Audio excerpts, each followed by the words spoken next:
Masa al khair, everyone. Welcome. Good evening. Hello. Well, so it's my great pleasure this evening. This is an event we've been long awaiting, long looking forward to.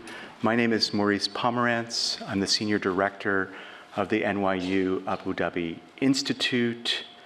And I just wanted to tell you, as you know, this is our 15th anniversary season. We have a slogan, which is explore, share, and grow. So I'm hoping that you'll join us for a wide range of talks that we have coming up in February. Is a very, very busy month here at the Institute.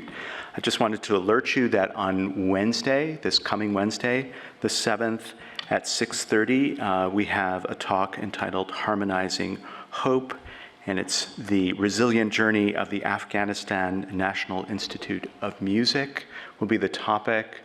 Something very different, but also a talk that I really hope that all of you come out to see, because it's a really interesting and quite, I think, important story. But today, it's my pleasure to introduce on the first my Dean, Awam Ampa, who's the Dean of Arts and Humanities here at NYU Abu Dhabi, who will introduce this lecture series, which is part of our Global Crossroads series. So please, Dean Ampa.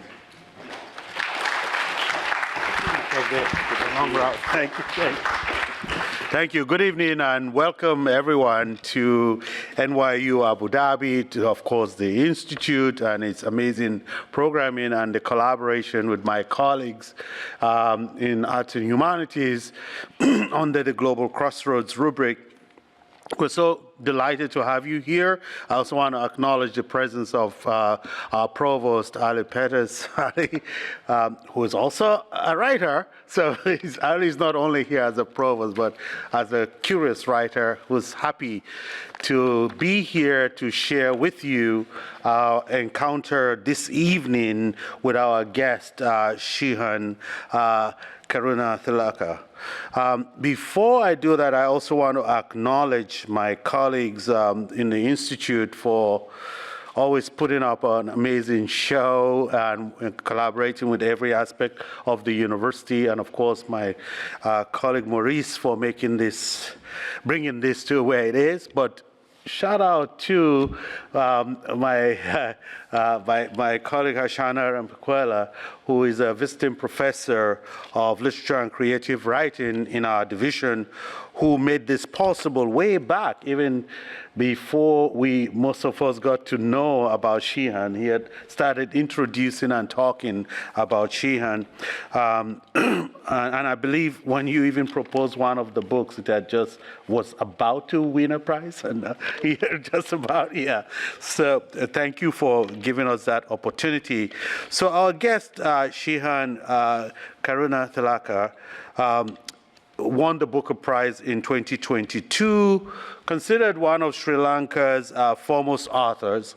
But apart from writing in the fictional world of novels, he's also written rock songs, screenplays, travel stories, and Shehan actually first came to a global attention when in 2011 he won the Commonwealth Book Prize, and then the DSL, the Gratian Prize for his debut novel, Chinaman.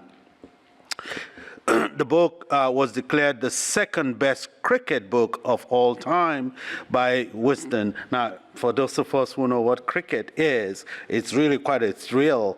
I know some of my cousins in America will talk baseball, but for those of us from the colonies, it's a big deal. And of course, there was a canonical works by various folks, including C.L.R. James, on cricket. So it's a really analytic, apart from a subject of stories. Shehan was born in Gale in Sri Lanka in 1975. He grew up in Colombo, studied in New Zealand, and he has lived and worked in various global cities like London, Amsterdam, and Singapore. He currently lives in Sri Lanka and we had the drama of bringing you here with the plane cancellation and so on. But his songs, scripts, and stories have been published by Rolling Stone, in GQ, the National Geographic, and others. He has worked as an advertising copywriter and played the guitar in a band called Independence Square. His second novel, The Seven Moons of Maali, Almeida, was announced as the winner of the Booker Prize 2022 on October 17th at a ceremony in London. So really, we're looking forward to the conversation, and thank you for the opportunity of interacting with our faculty, students, and staff. And welcome to NYU Abu Dhabi, welcome to Arts and Humanities and the Institute. Thank you.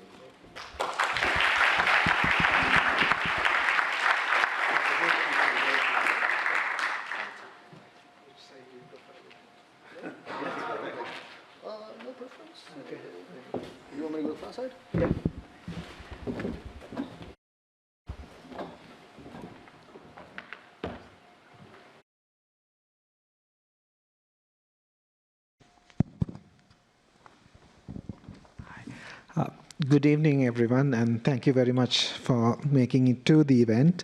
Thank you, Avam, for that very generous introduction, and Ali, it's wonderful to see you here as well. I would be remiss if I also don't do a round of thanks, though the thanks was already done. First of all, the NYUAD Institute and its director, Professor Maurice Pomeranz, the assistant director, Nahed Ahmed, who's unfortunately not here, but did a huge amount of the background work that made this event possible.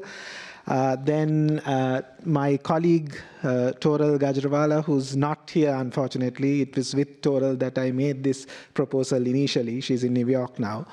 And of course the NYUAD team. There's a, it takes a village to organize something like this. So welcome, Shehan. And as Avam mentioned, you almost didn't make it, which is... I would have walked here. I would have swum here. It's okay. Yeah. Knowing you, that was quite possible. I think it's kind of interesting because your work is very surreal. In many ways, and that surreality comes from the place we live as well. And I think the flight cancellation speaks to, in many ways, as it return to that theme later in the evening, to how fiction is born out of kind of a particular ethos. But I think we'll start with a little bit of an introduction about who you are. So what was your childhood like? Tell us a little bit about your life in Sri Lanka and also this time that you spent in New Zealand, which I think also probably had a formative influence on you. And perhaps generally sort of say a little bit about how all of that factors into your literary craft as well. Oh, so you want to go Freudian right at the beginning, is it? Okay. Yeah, David Copperfield. So yeah, I was born in Gaul, if we're going to start there. And Gaul is a lovely place. We had a literary festival recently there in the south of Sri Lanka. I only spent my first 2 years there, but formative years. I learned to read and write. I was potty trained there. This is lifelong skills.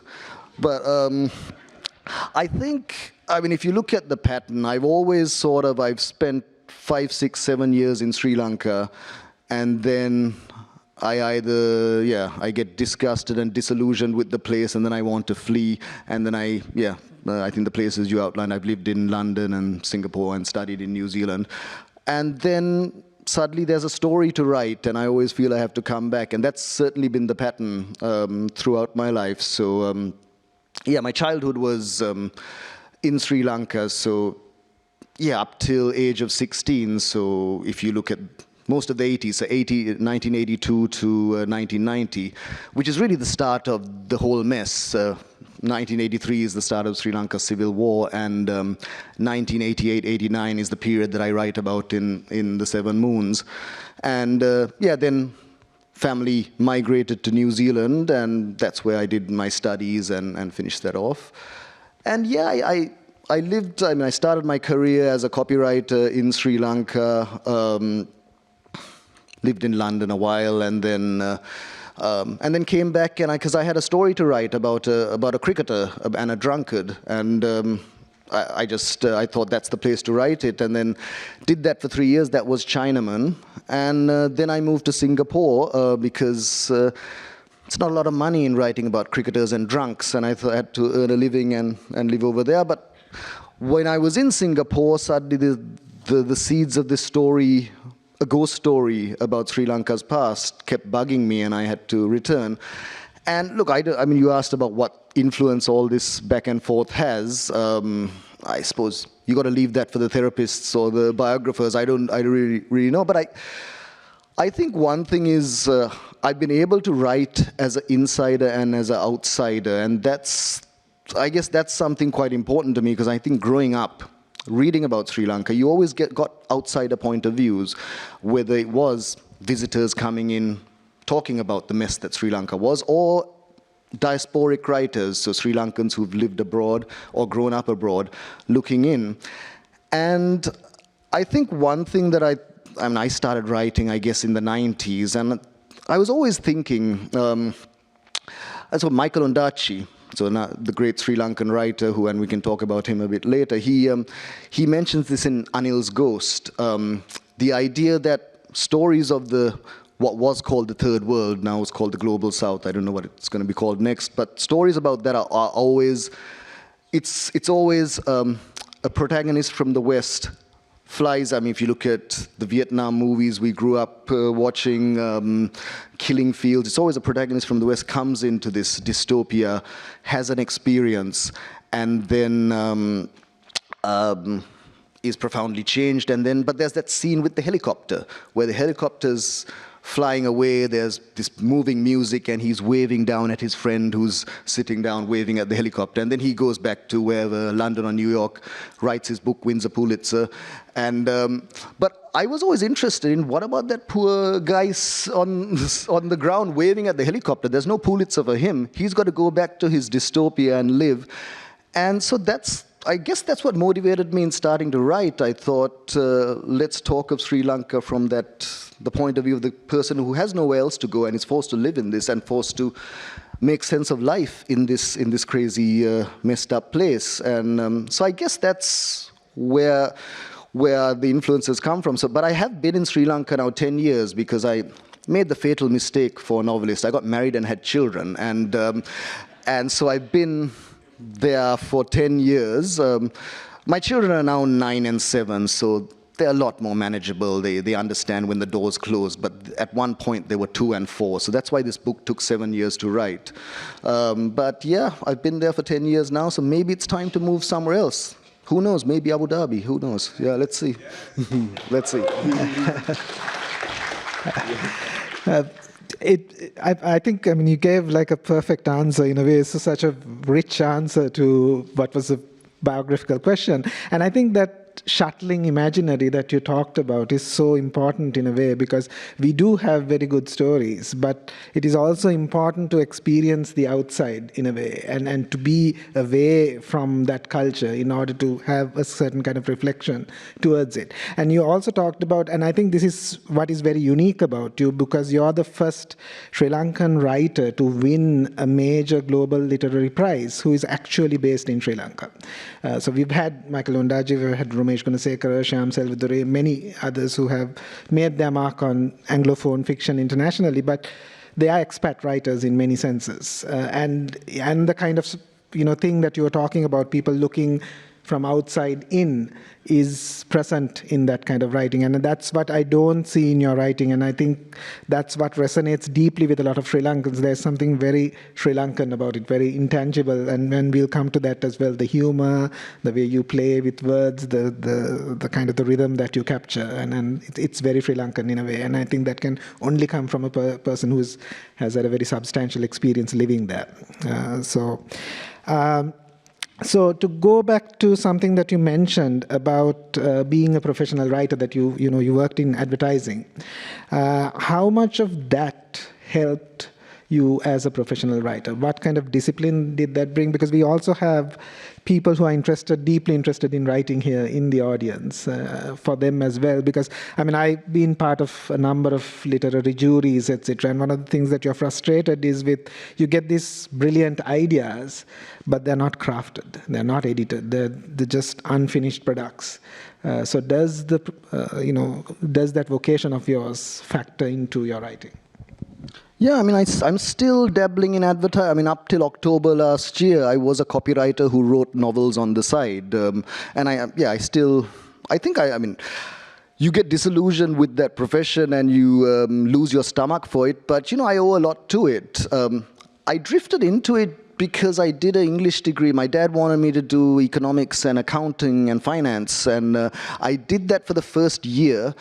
And then I slowly started adding history papers and sociology, and I changed my major. I didn't tell him until graduation. He didn't find out till then. He was going, art of the film, European art and architecture, is this finance or economics?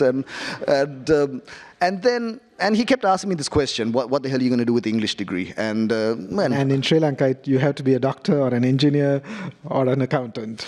Well, I think that was his generation. So my dad was a doctor, but yeah, I think he said, no, I'll give you a choice. You can either be economist or accountant. There you go. And yeah, my children now, they're quite creative. They all draw and they write stories, but yeah, I want them to be investment banker or oil oligarch. I told them that, I'll give you a choice. But I remember, so I drifted because I didn't have an answer. I was, in my early 20s. I didn't think I'd be a role model to teach. I didn't think I had the discipline to do journalism, which is actually proper work. But advertising, it was a career that was, I didn't have to shave. I could grow my hair long and go to work in T-shirts. But I think what happened with advertising and what I really appreciate is you have to be creative every day. You can't wait for inspiration to strike. If the client's coming on Thursday and it's Wednesday afternoon and you don't have anything, you better come up with something before the client turns up. And so, therefore, whether you feel it or... and therefore you come up with ways to be creative, to ideate, to brainstorm. And I think same thing with writing long novels as well.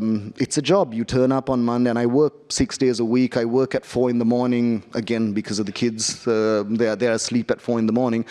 And you turn up every day, and most days are pretty tough. Most days there's nothing to write. You sit there staring at this paper and end up, going on YouTube and playing with the guitars in your room. But I turn up every day. And then by Thursday, Friday, maybe a paragraph emerges. And so I think that's what I really got from advertising is that you have to be creative on command, and you have to have techniques for that. And you can't wait for inspiration. And I'm writing a third novel at the moment. I'm writing a children's book about insects. And I started doing that. We'll go into the craft of and the technique and all of that. But but I started it in December, and I remember for 3-4 weeks nothing was happening. And you go, even after a Booker Prize, you think, what am I doing? Am I going to get found out? Do I have any talent? Am I any good at this? I get stressed writing an email. That's why I don't reply to your text till about 4 weeks later. I'm trying to craft the perfect answer for Harshana. And thank you for telling me. Yeah, it's nothing personal. So writing has always been hard, but then you force yourself to not get up from the chair. And sometimes you just write, even if the words are coming out all mangled, you write. So I think that's what I really appreciate from advertising, that it gives you that discipline and gives you that persistence. And, sometimes the book really flows. Sometimes, and like with Chinaman, you have moments where the characters start talking to you and telling you the story. But that doesn't happen. That happens maybe once or twice a year. Most of the time, you're grinding it out. So, and I think the main achievement for me was getting my dad off my back. By the time I turned 30, I said, well, this is a viable career, even though I'm not wearing a tie or getting a haircut. It's still, so I think, and I still do it, and I'm still interested in it. Yeah, and I think if my memory serves correctly, even Salman Rushdie came from an advertising background. I think he was a copywriter at some point in his life. Yeah, there's been Joseph Heller, Faye Weldon. Right. It is a well-trodden path. But also, on the flip side, every advertising copywriter, every art director you meet says, I'm just in this for, I've got a screenplay that I'm going to do, I've got a photo exhibition. So it's a bit of a cliche. So one thing I didn't tell anyone that I was writing a novel when I was working in advertising. I'd go to meetings, but I'd be keeping notes and all of that. But yeah, it is a legitimate part. Because the reality is, I think 90% of writers, they don't all get to be J.K. Rowling or Stephen King. That's like 0.1%. Most of us are jobbing writers where we're teaching or we're writing features and we're doing this on the side. And I think that's a pact you make with yourself. And that's something that came to me during COVID. COVID was when I really felt like a writer. And before all these prizes, I thought, because suddenly, all the clients moved online, and I know now everyone works in their pajamas, but we did it before it was cool. We used to sit there but I think I made the decision in COVID was that I can sustain this life. I can do my freelance for 2, 3, 4 days a week and write for the rest of the time, and it doesn't matter if no one reads my book. I'm going to keep writing, and I think most writers have that persistence, that compulsion. It may be a mental disorder even. I think that's what separates writers from civilians. Most people write and it's awful and they think, I better do something better with my time. But a writer will write and it's awful and you'll come back to it. And that was certainly the case with Seven Moons. It went through 3 or 4, like writing 300 pages and then throwing them in the bin knowing they're all crap. That's a heart-wrenching moment. Because it takes just as long to write a crap book as it does to write a decent book. That's the sad thing. But I'd given it up and I thought, okay, I'm going to stop writing, I'm going to do something else. But then you come back to it. And I remember from the wreckage of one of my drafts called Devil Dance, which I believe I shared with you. I'm sorry about that. It was incomprehensible. But there was nothing. It was 300 pages of lots of ideas and characters and a garbled mess, but within that wreckage, there was this character of this dead war photographer called Maali Almeida. And then I came back 2 years later and thought, okay, forget everything else. I'm going to write a story about this Maali Almeida. Who is he? How did he die? Why did he die? And that's where it came out from. Yeah, and I think what you also speak to is the mental resilience that is required of a writer. Because as you say, it's heartbreaking to work on something so passionately and then having to sometimes it'll be rejected, multiple rejections with publishers, literary prizes, etc. So kind of shifting track a little bit to sort of literary ecologies or how writers are made in a way.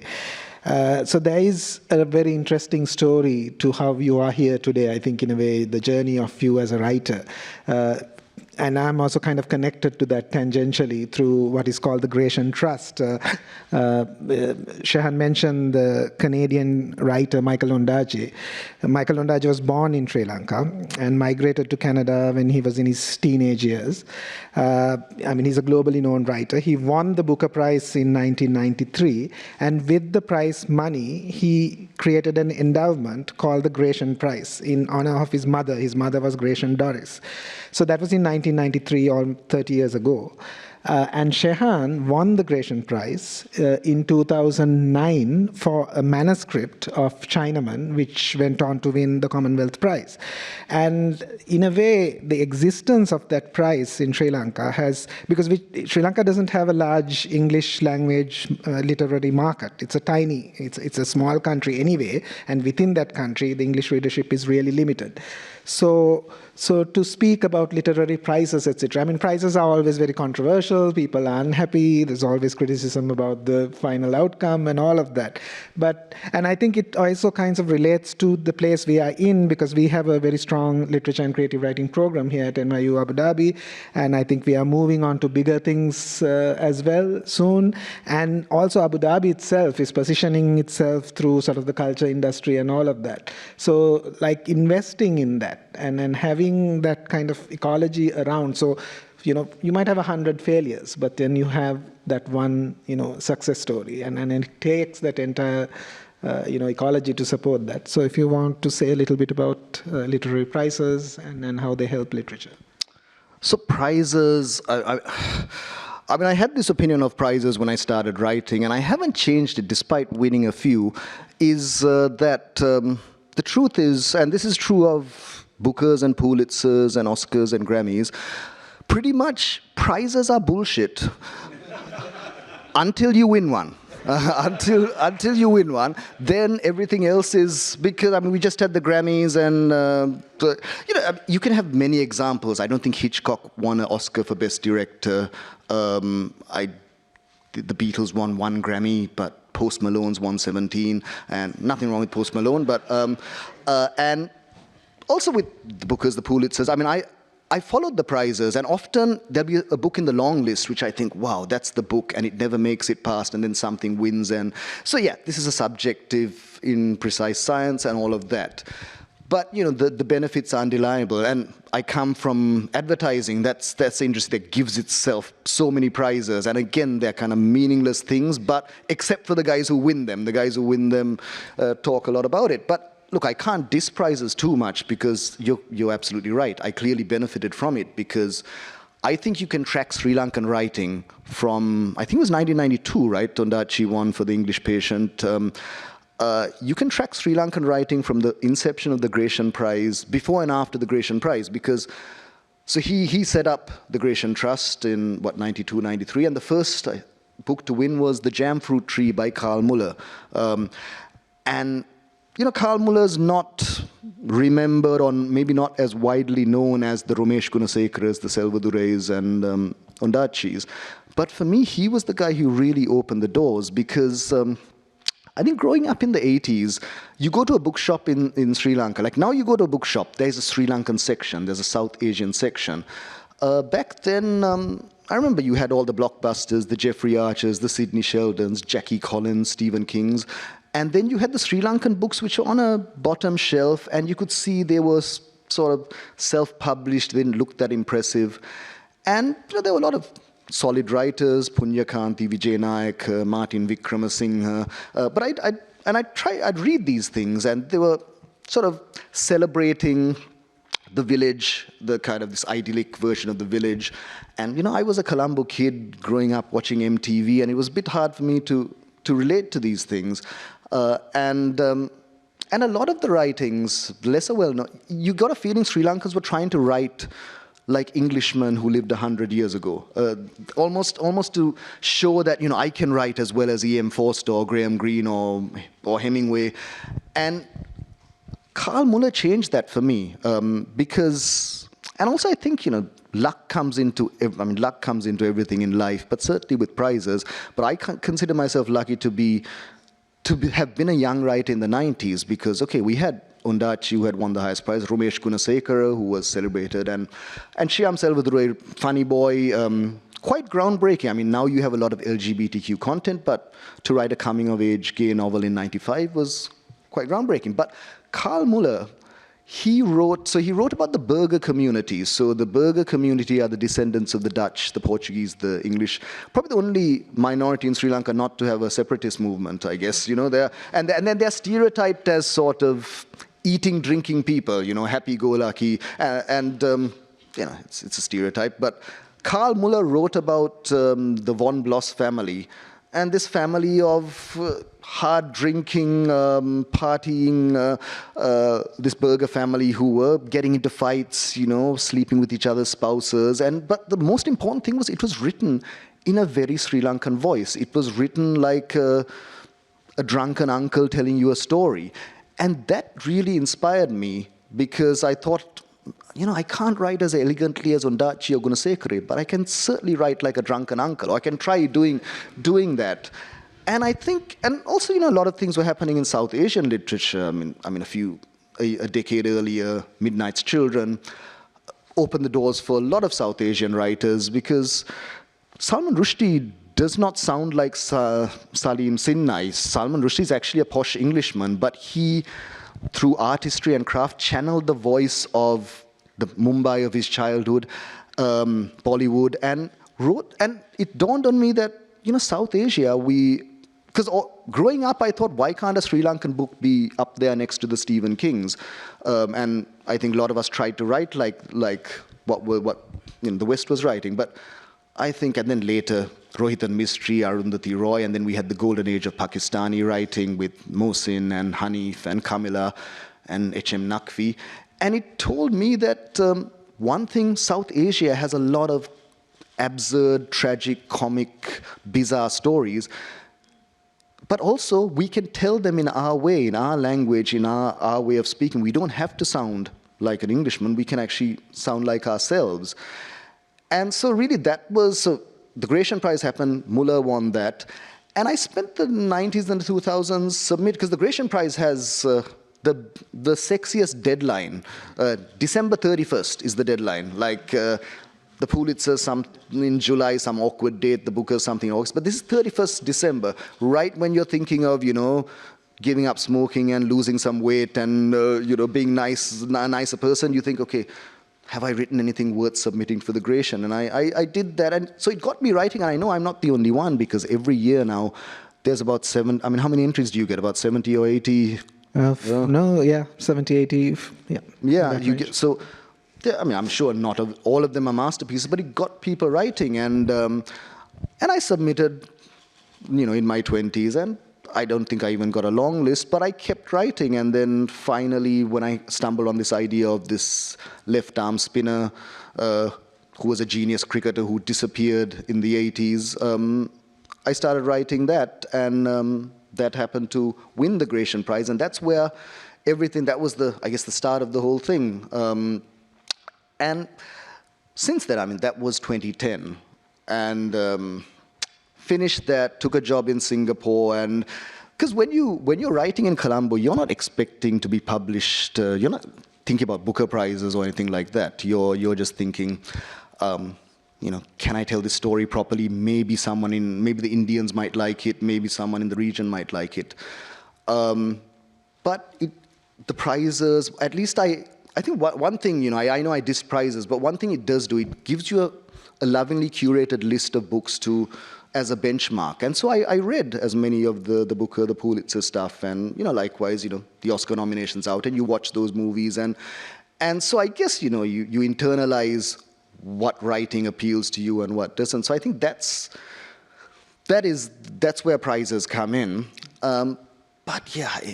10 years later, everyone was asking, what's your second trick? What's your next trick? What's your next book going to be about?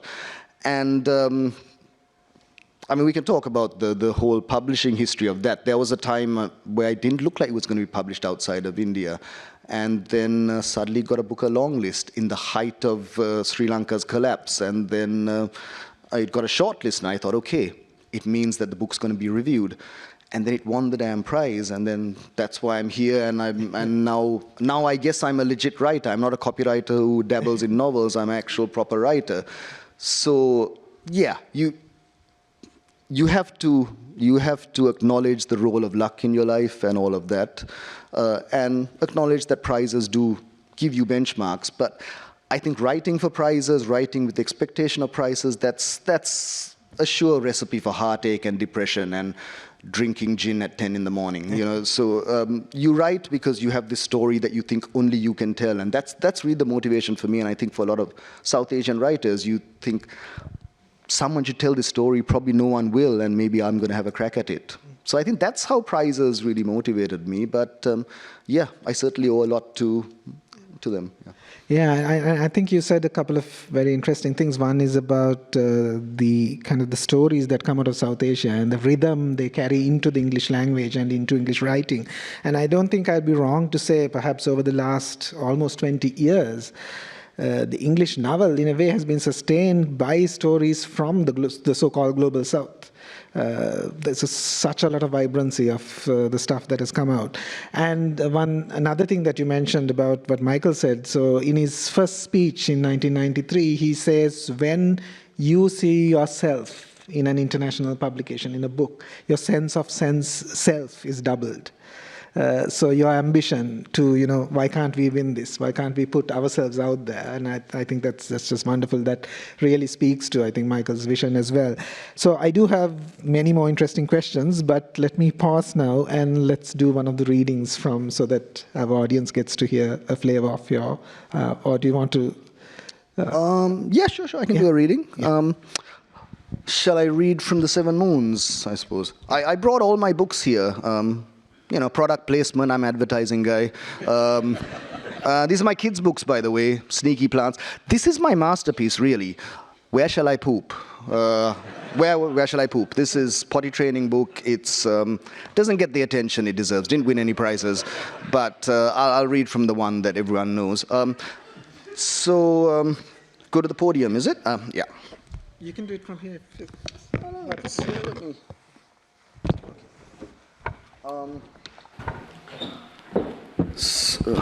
So this reading, I guess, so Seven Moons, for those who, thank you. It's a lot of things, but I would say it's a story about a dead guy who has 7 days to find out who killed him. That's my, one-sentence sales pitch. And it's got demons and talking animals and hungry ghosts and all of that. But I'm going to read you a part which doesn't have any of them. It's got actually a far more terrifying creature, the corrupt policeman. And so this is a bit where the two policemen are deciding what to do with the body of Maali Almeida. The neighborhood was called Kompanya Vidya by the Sinhalese and Komanu Theru by the Tamils, both meaning Company Street. The British called it Slave Island. These names persist today and provide rather unsubtle clues to how natives and colonizers viewed one another. The back of Hotel Leo is an abandoned lot that serves as a rubbish dump for the neighborhood. The surrounding streets are crumbling buildings and slums. The crenellated rooftops are occupied by worried cats and bored bats. Body was here? Detective Kasim points to the dent in the garbage bags with the splatters in red. Kottu and Balal nod. You thought this was a drop-off? Sir, this building is a drop-off point, says Kottu. You didn't think there was too much blood? Sir, didn't think like that. Kasim shines a torch up the walls of the hotel. It looked like red and brown paint had been thrown down its side. You didn't notice those stains? Sir, when collecting garbage, no time to look at scenery. Keep talking like that and see what happens, snaps ASP Ranchagoda. From today, you will give full paperwork. Balal and Kottu are silent. Detective Kasim shines his torch around the rest of the rubbish dump. The night has been one of bad smells. A breeze whizzes past him and makes him shiver. Detective Kasim turns to Kottu. He was thrown from one of these balconies. Not by us, right? Balal nods. Kottu coughs and looks away. So where's the rest of the body? Kottu looks at Balal, who looks at his feet. It's gone, sir. So I'm supposed to give his mother some limbs, a shoulder, and I don't know what that is. How do we prove that it's Maali Almeida? Ranchagoda speaks up. If he was taken in before, his fingerprints will be on file. Detective Kasim shakes his head. I trust our fingerprint department less than I trust you. Where's his head? Sir, we threw it in the lake. I don't want to hear it. Get me the head. I don't care if you have to drain the whole stinking Beira lake. We need it tonight. Kottu picks up the phone in the office and gets driver Maali out of bed. Detective Kasim lumbers towards the lift. What are we doing, detective? Asks ASP Ranchagoda once they are out of earshot. You better put in for overtime, Puta. Ranchagoda pauses by the lift, but does not go in. Kasim gets inside and holds it with his finger. What's the issue? Boss, first you say you are transferring away from corpses. Now you want to put in for overtime? We have our job to do. What's our job? We protect the innocent, says Detective Kasim. I thought we protect the powerful. Do we need to discuss this now? Kasim takes his finger off the button, which causes the doors to close. He curses and sticks his arm out to block the lift's jaws. Boss, I'm confused about another thing. Get in the lift now. Are we investigating this, or are we covering this up? Thank you.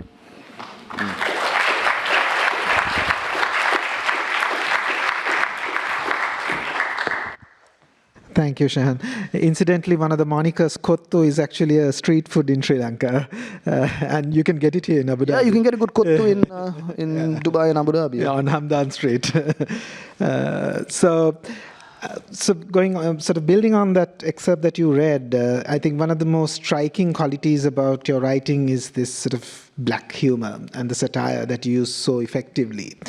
And you have, I think, in many places acknowledged the influence of Vonnegut on your writing and how much you have sort of been inspired by Vonnegut's writing. So I think we really sort of don't focus enough on the role of humor in sustaining life in a way, because during Sri Lanka's Aragale, so this spectacular economic meltdown, if you went on social media in Sri Lanka, the number of memes and the creativity that just exploded. I mean, even I was standing in queues to get a gas cylinder for the house overnight sometimes. And in the midst of all of this strife, what in a way kept us going was this sort of, never say die attitude and this humor. And I think you capture that absolutely brilliantly. But what I also want to ask is, like, we see this sort of surreal humor in, say, Marquez, in Borges, and other places which have kind of roughly similar histories. But you also bring a very Sri Lankan element to this, and you marked Karl Mahler, who incidentally worked in the College Times here in the Middle East, so before returning to Sri Lanka. So just talk us through the importance of humor and this kind of comic vision that you bring to more sort of extreme strife to, yeah. Yeah, I mean, I don't know if it's a question like you write, because, no doubt it's a grim history, and you're talking about guys doing this gruesome act of disposing of bodies in the middle of the night. And it's not like I write it seriously and then I add the jokes in later. I think it's the type of narrator that you're attracted to. And I also think, like, a book does not exist until you have a voice. You can have a plot, you can have ideas, you can have characters, maybe you know where it's going, maybe you have themes that you want to express. But until you have a voice of a piece, it doesn't exist, even if you're writing a short story or a kid's book. And I think both of the characters that, say, in Chinaman, I mean, Chinaman is a guy drinking himself to death. He's got page 1, he's told he's got 1 year to live, and he decides to do a cricket documentary. And it's a grim story about this guy and his fractured relationships, but he sees the humor, or the absurdity, I would say, the comic absurdity in his life, in Sri Lankan cricket, in the way it's played, and also in the wider context of Sri Lanka. And you're right, even in Sri Lanka's darkest moments, the jokes never stop. And yeah, the Aragale is a great example. Those petrol queues, like when I got the news that I was longlisted for the Booker, my wife was in a 4-day petrol queue. It snakes around the shed, and you've got to sit in your car all day, and then at night you get out and you come back at 5 and you sit back in there. And I had to bring her food and beer, and meanwhile I had to take care of the kids. And at the end of that week, I remember she got a full tank of petrol, and I got a Booker long list. And a friend came over and was like, "Hey, congratulations, full tank of petrol. Well done. Oh, by the way, well done on this Booker thing." And he was only half joking. But those petrol queues, yeah, there was a lot of anger, there was a lot of frustration, but there were people who were playing cards, people who were cracking jokes. And I think maybe this is a defense mechanism, maybe it's I've written about the Sri Lankan smile. So I worked in advertising, writing tourist brochures, writing ads for Sri Lankan Airlines, the airline that, canceled their flights yesterday. And we talk about this warm Sri Lankan smile, how we're such warm, hospitable, genuine people, which is true most of the time. But also I'm very suspicious of the Sri Lankan smile, because when Sri Lankans are angry or afraid or confused, when the waiter messes up your order, they smile. Like yesterday when that lady was telling me that the flight's been cancelled, she was grinning ear to ear. And sometimes we use the smile because as a mask. And I think we use humor the same way. And I guess we know that if we don't crack jokes, we're gonna crack skulls or punch each other, and it's better to laugh at each other, poke fun at each other, than start punching each other. So I think that's part of the Sri Lanka, and maybe not just Sri Lanka. I think you see that in the rest of South Asia and rest of Asia as well.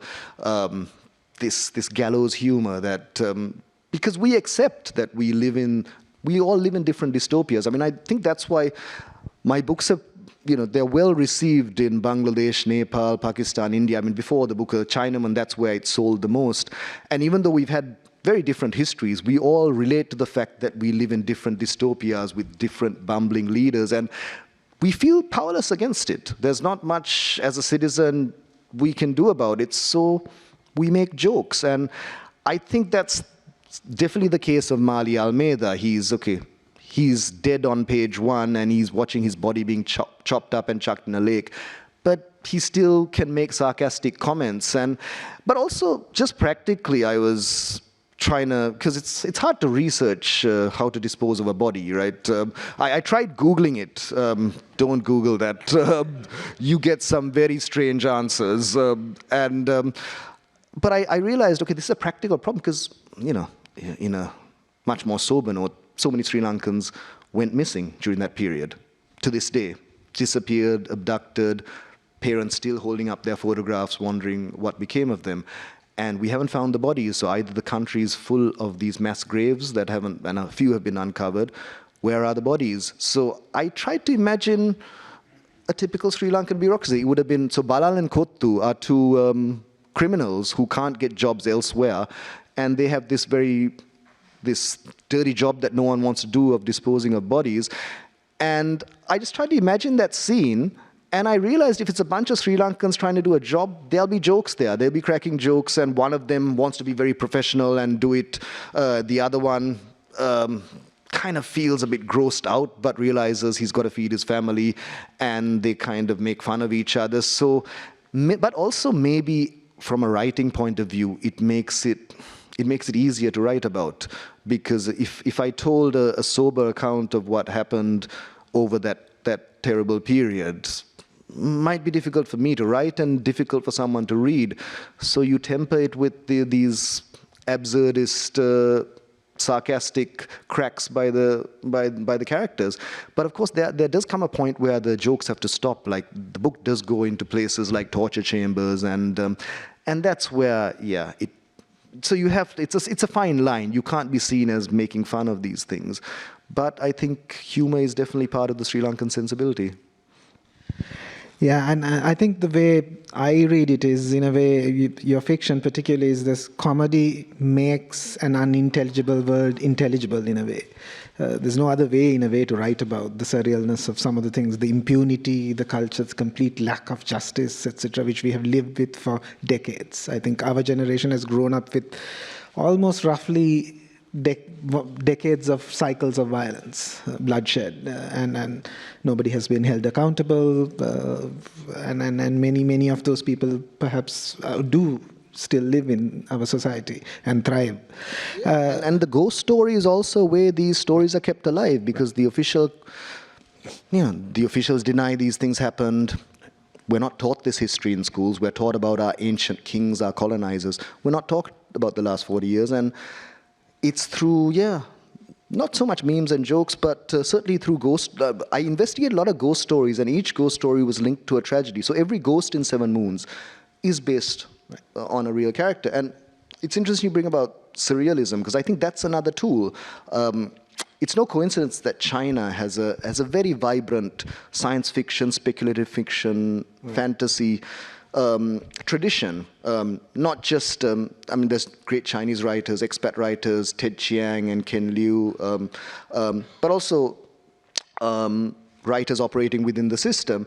And, it's not hard to guess why. Same reason why Marquez and Borges and Bolaño, because if you wrote a realistic critique of Chinese society or Latin American juntas and you criticize society and politics, you're going to land in trouble. So therefore, sticking a dragon in there or a time machine in there and using these fantastical elements allows you to sort of hide, smuggle your message in.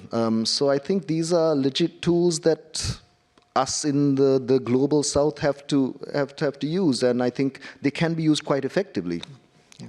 I mean, humor has always had that subversive role, right? I mean, in the King's Court, it was the jester was the one person who could make fun and not risk his head. So it has always had that function. So I want to, we are also kind of sort of running on time. So we will end our conversation and allow some space for a Q&A as well. We'll get to that point soon. Just to sort of, since we are sort of into that realm now, to ask you a little bit of a more tough question about the politics of representation. So in both your novels, you draw upon relatively recent Sri Lankan history which both of us have experienced, and history that continues to haunt the country in many ways. So many of the people and the situations are recognizable, and some may still be alive, and other may still kind of continue to haunt the public imagination, particularly, people who are accused of torture, impunity, etc. So this is a kind of a risky strategy for a writer because it inevitably invites comment, both positive and negative. And I've seen this particularly with Seven Moons, where some have admired how you depicted some historical figures, particularly sort of iconic human rights defenders, and some have been much more critical. I feel this is especially so given how many of these figures are deeply implicated in Sri Lanka's recent conflictual history. So my question to you is, how do you deal with the ethics of that, taking these stories and fictionalizing them? And then also almost, you would know, it will invite some kind of criticism as well. So how do you process that? How do you deal with that? I think that's why I've chosen to be a fiction writer and not a journalist. I think journalists get in a lot more trouble than you stick a demon and a dragon in your book and you're okay. But you write critical, things that are critical of, say, the current regime or the last thing, and you can land in hot water. And I was much more worried about the first book because there were names of real cricketers. There's Tony Botham and there's Harshan Mahanama and all. And I thought I was being clever by mixing up names, except, and I asked a lawyer, are we going to get sued for this? And they said, well, you're not being clever, you're actually pissing off two people by mixing up the names rather than one person. And but they also said, hey, getting sued by a famous cricketer is really good for book sales. So anyway, no one sued us so far. Obviously, this one was much more serious subject matter, but also it was a deliberate choice to set it in 1989 and not 2009. 2009 was really what inspired it, because 2009 was the end of our 30-year war. And we were all, our generation, we never thought the war would end. It seemed like a perpetual conflict. We'd grown up with it all our lives. It seemed like a forever war. So when it ended, we all thought, okay, now the country is going to move forward, be unstoppable. But of course, there were many questions about how the war ended, how wars end, and wars end by many innocents and civilians dying. And I think I was getting quite upset, quite triggered, quite disgusted by the fact that we were squabbling in the post-war period. We weren't thinking, okay, let's now deal with these grievances, let's heal these wounds and move forward. We were just squabbling, saying, well, people might have died, but it was your fault. It was we are hearing all these things, human shields and all that today, but we were laying the blame. It wasn't us, it was these guys who caused. And I wanted to write about that, but even now, talking about 2009 is a contentious thing in Sri Lanka. So that's why I went to 1989, which is arguably probably the darkest period, because I felt most of the antagonists and the protagonists are dead. Most of the people who could take offense are dead. And that's why I felt emboldened to talk about it. And also, I think that history is pretty well documented. I'm not making any outrageous claims here. This is well documented history, and we know what happened. And I do disguise the names a lot more, but there are certain names I leave in. But I think mainly it's the activists who got killed. So the three obvious ones are Richard de Soisa, Dr. Rajini Thiranagama, and Daya Patirana. So that's Maali, Almeida, Sena, and Dr. Rani, who I think they are their own characters. So I think one moving response to Seven Moons was Dr. Rajini Thiranagama, who was a moderate, a moderate Tamil voice activist. She was murdered by the Tamil Tigers. And this is what happens in these wars. The moderate voices get silenced by the extremes. And her two young daughters, who were 7 or 8 or 10 when it happened, they read the book, and I was quite worried because of how they would accept it. But there was a very Namada Thiranagama wrote me a very beautiful letter saying, I don't believe in the afterlife, but I believe in the creative power of fiction, and it was such a pleasure. And she published a version in The Guardian. Yes, and she said it was such a pleasure to be able to see my mother, and I've never met Dr. Rajini, but she was just as bossy as she always was in your book as she was in the... And so I was more worried about that, the heroes, how I depict them, and that's why they're much more fictionalized in this. I mean, unless you know Sri Lankan history, you may not recognize some of the minor ghosts and the antagonists. So I was quite careful to, make sure the characters in the book were... Because Maali Almeida is nothing like Richard de Soisa. He may have some superficial similarities, but... and that's also the product of writing a book over 7 years. The characters start talking to you and telling you who they are and where they're supposed to go. So I was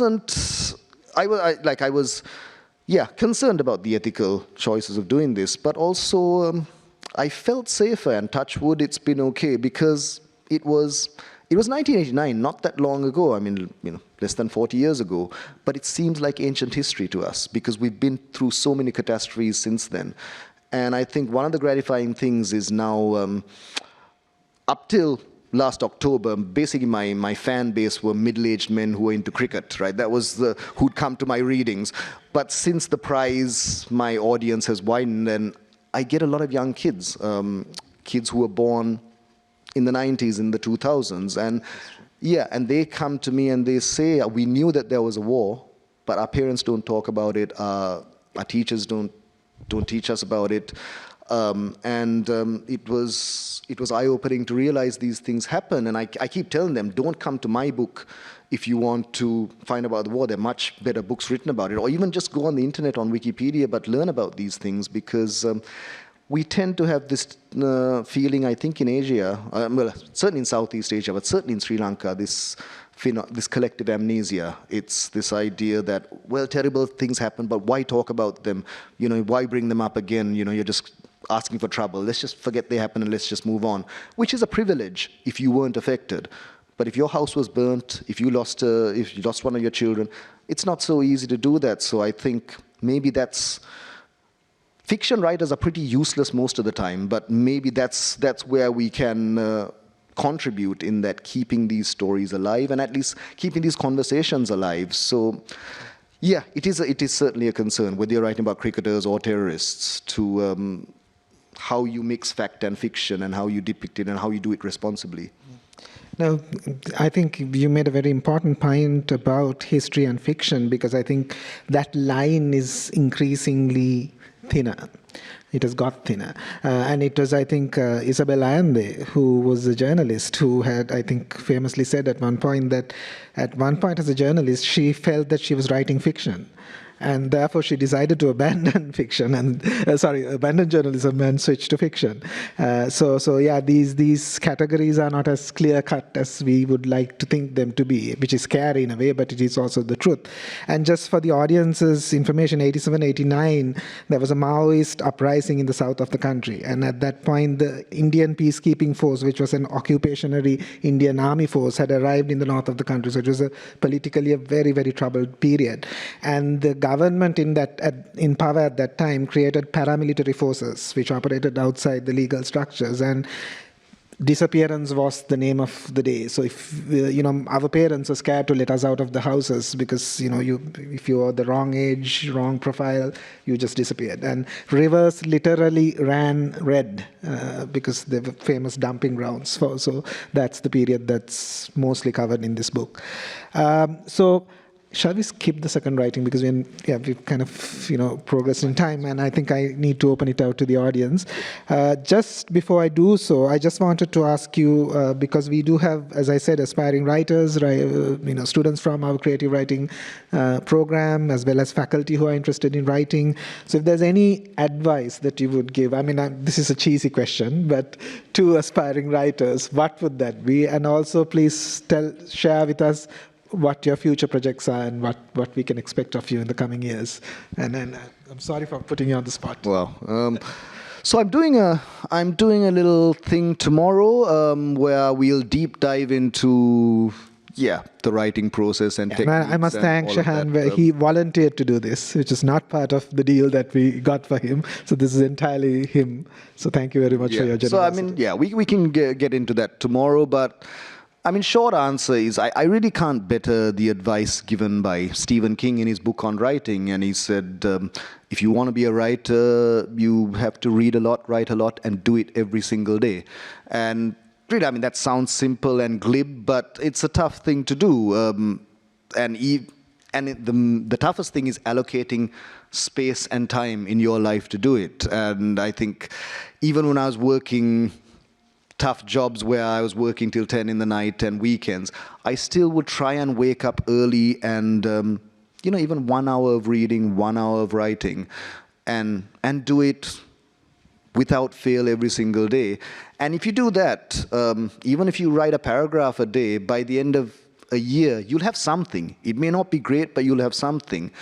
And so I think that's the main thing that people have to overcome, aspiring writers, is committing to that and making that space. But we'll go deep into it tomorrow. It's 7 steps to winning a Booker Prize, I think is what I'm going to call it. And I'll give you all the tips, and we'll have. But you asked about my current project. That's its second rule of writing club is we do not talk about what we write about, because that's another thing. You talk about what you're writing, and it can go one. And I used to do this in my 20s. Usually to impress girls in bars, say, oh, I'm a writer, this is what I'm writing. And you talk about what you're writing, either they say, wow, that's a brilliant idea, and you go home with a swollen head and you don't write. Or they say, well, I've kind of seen that before, it's kind of lame, and then you go home depressed and you don't write. And so just write the damn thing, rewrite the damn thing, and show it to people when they're ready. So I'll say I'm working on a third novel, a kid's book about insects. I can tell you, the last one was about plants, and now I'm quite fascinated by insects. I'm convinced that they rule the earth and will be around when we are gone. I always have about 7 things on my to-do list. So there's an article, and usually what happens, you do the least urgent thing. Because if all you had to do is follow up Booker novel, you won't end up writing. So children's books. I'm doing some short stories. Got a screenplay idea. So there's plenty of projects to do, but I'll tell you that there's no ghosts in the next novel. There's no cricket.